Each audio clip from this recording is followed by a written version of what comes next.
I want to talk about this question number 33 on the midterm exam. Actually, the number may vary depending on your specific exam. So this is a question about motor hazard versus adverse selection. So the first blank, you can see we have to choose between these two, adverse selection or motor hazard. Occurs when bad risks are more likely to seek accept a financial contract than good risks. So obviously the answer here should be adverse selection because that's basically the definition for what adverse selection is. It happens ex ante before the contract are signed. Basically means that people with different risk profiles will have a different incentive to seek the contract. Basically, the higher risk types are more actually generally more incentivized to seek a contract because they can benefit more from such a contract, even though high risk profiles actually will hurt the lenders more than the lower risk types. And the second blank here is also moral hazard versus adverse selection occurs in financial markets when borrowers use borrowed funds differently than they would have used their own funds. That's basically what moral hazard is, right? Once the contract is signed, then the borrowers would probably take too much risks relative to the optimal level as designed by the lenders. And the Lemon's problem basically means that the lower quantity type versus the higher quantity type is similar to that higher risk versus lower risk type. A refers to the moral hazard problem. Lemon's problem actually is a type of adverse selection rather than a moral hazard problem. Because it also refers to the situation when before the contract is signed, and different types or different quantities of the initially cars were entered into the market.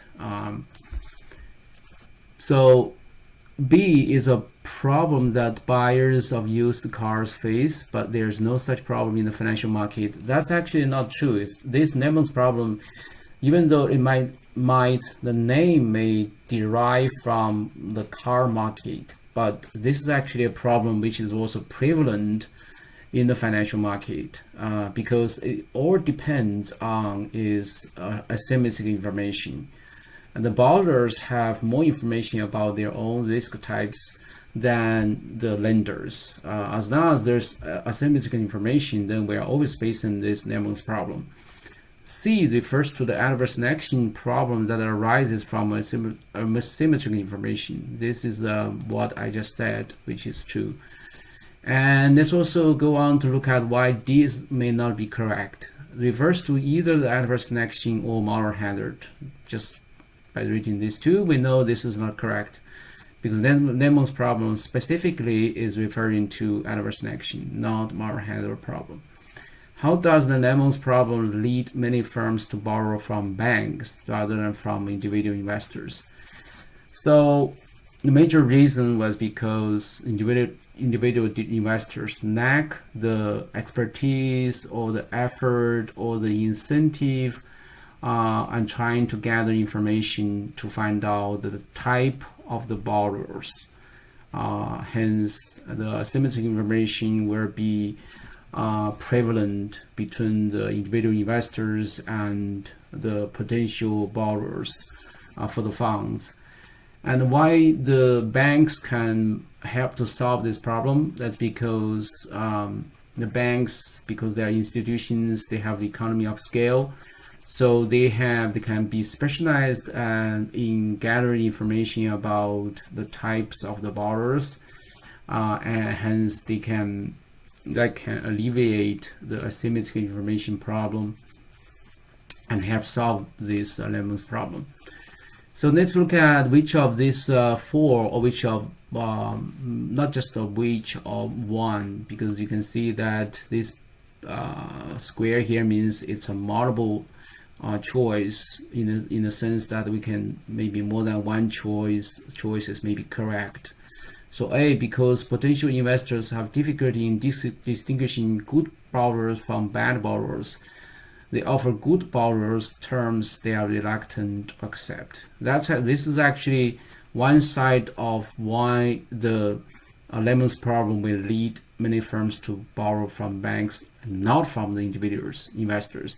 This helps to explain why the potential investors will not potential individual investors will not be willing to lend to the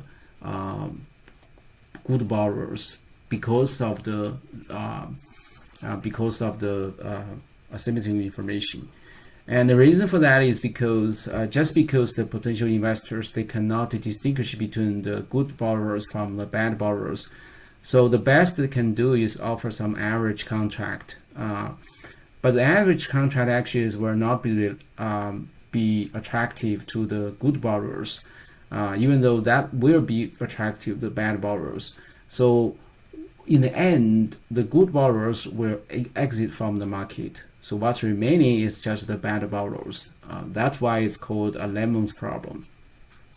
So A should be correct, but again, this may be multiple choices are correct, so we have to keep looking. B, because potential investors specialize in gathering information, and this is not true because potential investors refer to individual investors.